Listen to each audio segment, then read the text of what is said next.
Shalom saudaraku yang dikasihi oleh Tuhan Yesus Kristus. Mari kita siapkan hati untuk masuk dalam doa syukur hari ini.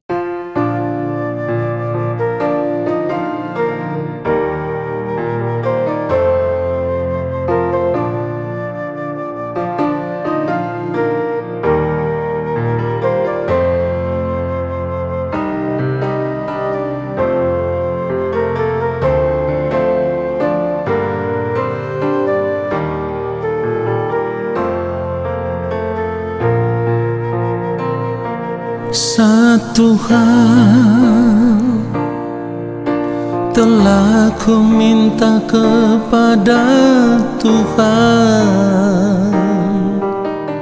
itulah yang ku ingini. Satu hal telah ku minta kepada Tuhan, itulah yang ku ingini.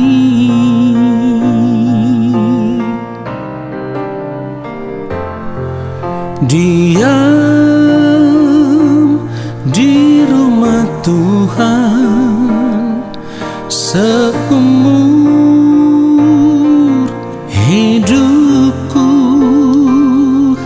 menyaksikan kemurahan Tuhan dan menikmati bait-Nya.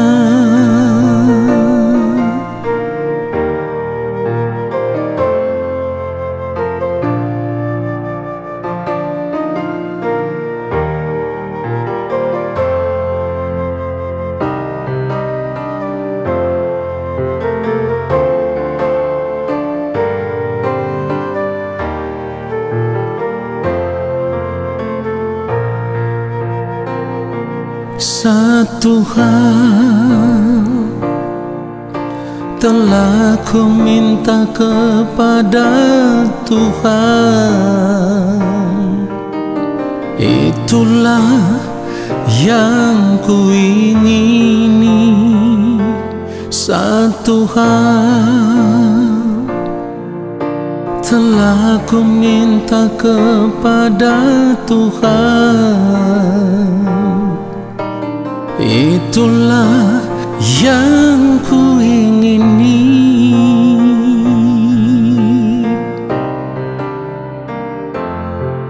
Diam di rumah Tuhan seumur hidupku, menyaksikan kemurahan Tuhan dan menikmati bait-Nya.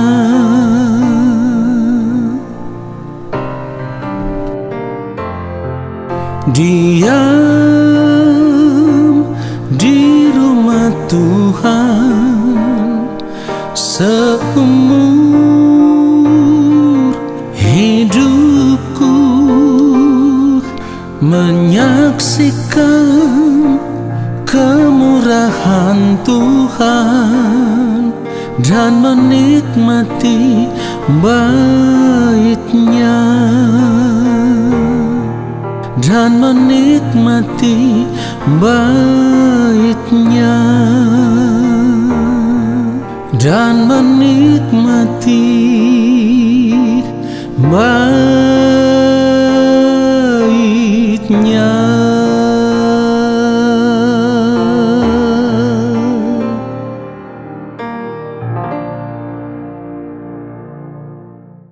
Mari kita berdoa. Yang Maha Kudus, yang Maha Mulia, Allah Bapa kami yang ada di dalam kerajaan sorga, saat ini kami mempersiapkan hati kami untuk diisi dengan kebenaran firman-Mu. Allah Roh Kudus, urapilah kami, ajar kami mengerti setiap kebenaran firman yang kami dengar, lalu kami mau hidup sesuai dengan firman-Mu ya Tuhan di sisa umur hidup kami. karena kami rindu di ujung kehidupan kami nanti. Kami rindu akan perjumpaan dengan Engkau ya Tuhan. Di dalam nama Tuhan Yesus Kristus kami berdoa. Amin.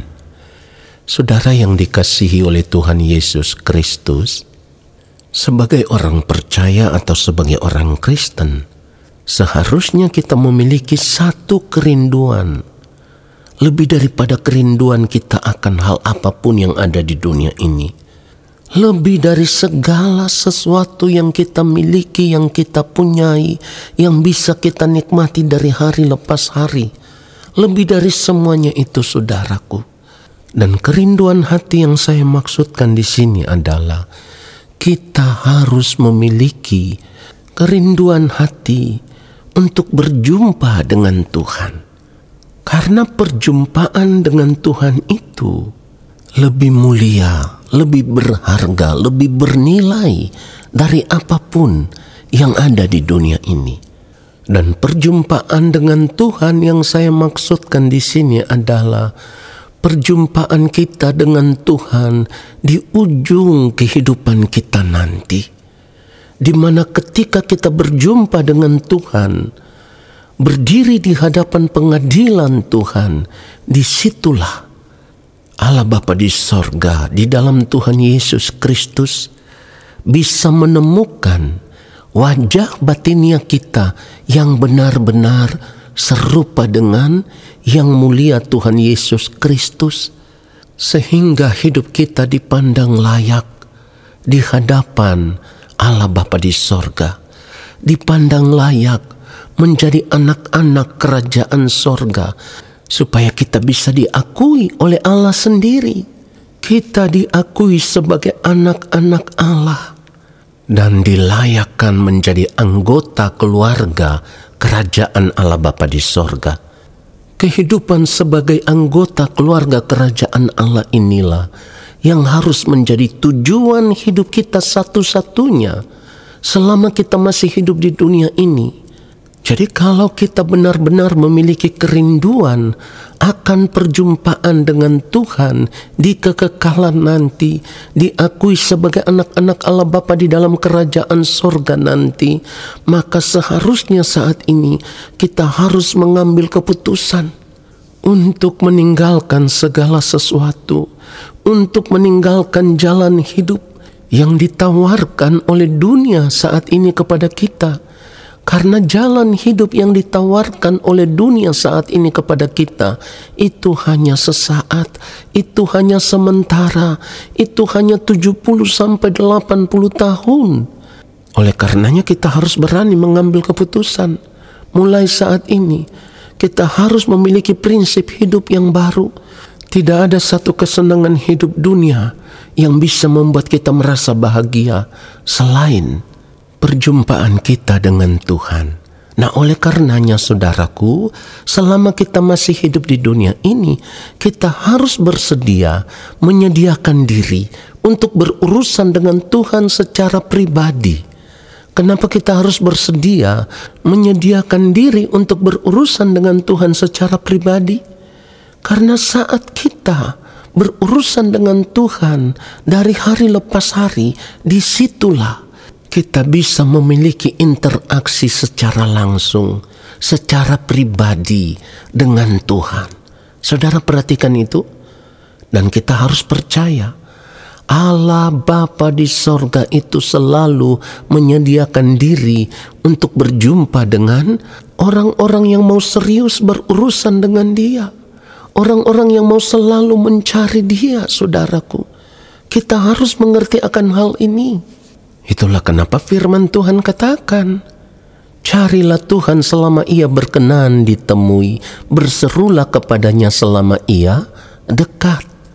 Artinya, kalau kita tahu Allah yang kita sembah itu adalah Allah yang hidup, Allah yang punya kuasa, dan Allah yang berkuasa, itu artinya Dia juga Allah yang maha hadir.